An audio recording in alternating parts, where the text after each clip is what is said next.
প্রথম সকালের পক্ষ থেকে আপনাদের সবাইকে জানাচ্ছি শুভেচ্ছা ও স্বাগতম। এখন শোনাবো আজকের সংবাদ শিরোনাম। গোপালগঞ্জ 250 শয্যা বিশিষ্ট জেনারেল হাসপাতালে আকস্মিক দুর্যোগের অভিযান। গোপালগঞ্জ করেসপন্ডেন্ট এর পাঠানো তথ্য ও ভিডিও চিত্রে দেখাবো আজকের খবরের বাকি অংশ। গোপালগঞ্জ 250 শয্যা বিশিষ্ট জেনারেল হাসপাতালে আকস্মিকভাবে দুর্নীতি দমন কমিশন দুর্যোগ এর অভিযান পরিচালিত হয়েছে।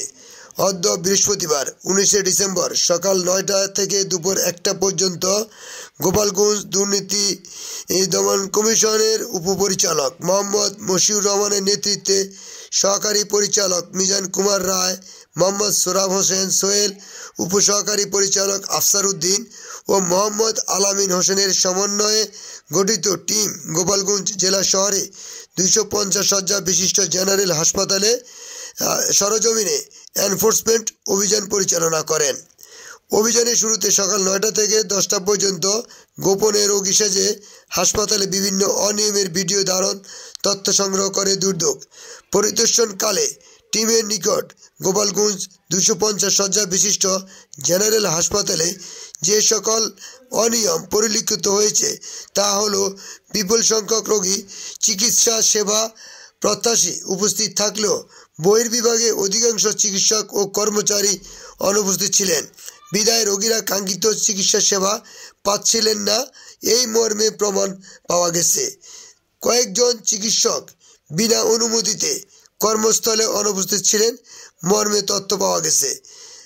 এমআরআই সিটি স্ক্যান মেশিন দীর্ঘ 8 থেকে 10 বছর যাবৎ অচল থাকা সত্ত্বেও কর্তৃপক্ষ সেগুলি সচল করতে কার্যক্রম কোনো ভূমিকা রাখেননি।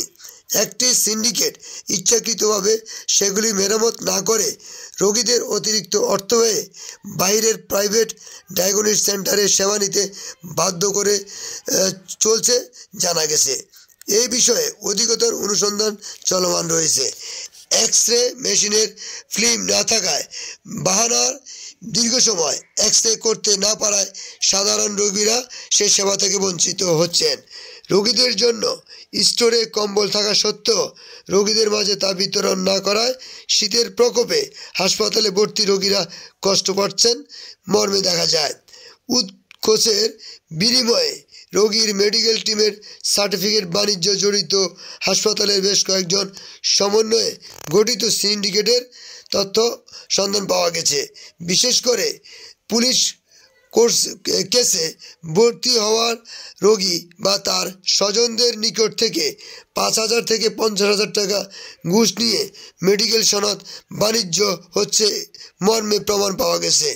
রোগীদের জন্য ইসিজি মেশিন ব্যবহারে 400 থেকে 500 টাকা অতিরিক্ত অর্থ আদায় করা সহ রোগী ট্রলির ব্যবহারের নিকট থেকে অর্থ আদায় করার অভিযোগ সত্যতা পাওয়া গেছে।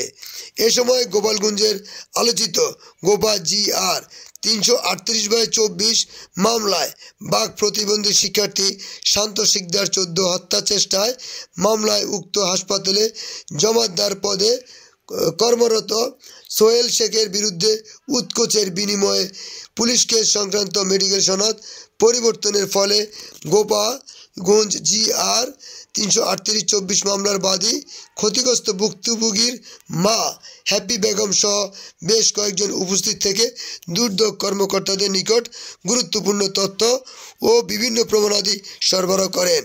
দুর্যোগ গোপালগঞ্জ জেলার কার্যালয়ে উপপরিচালক মোহাম্মদ মশিউর রহমান গণমাধ্যমকে জানান, ভবিষ্যতে দুর্যোগের এ ধরনের অভিযান অব্যাহত থাকবে। আমাদের পরবর্তী নিউজ পেতে দৈনিক প্রথম সকালের সাথে সংযুক্ত থাকুন ইউটিউব চ্যানেল, ফেসবুক পেজ ও নিউজ পোর্টালে। দৈনিক প্রথম সকালের পক্ষ থেকে আপনাদের সবাইকে অভিনন্দন জানিয়ে সুস্থ জীবন কামনা করে আজকের মতো এখানেই বিদায় নিচ্ছি।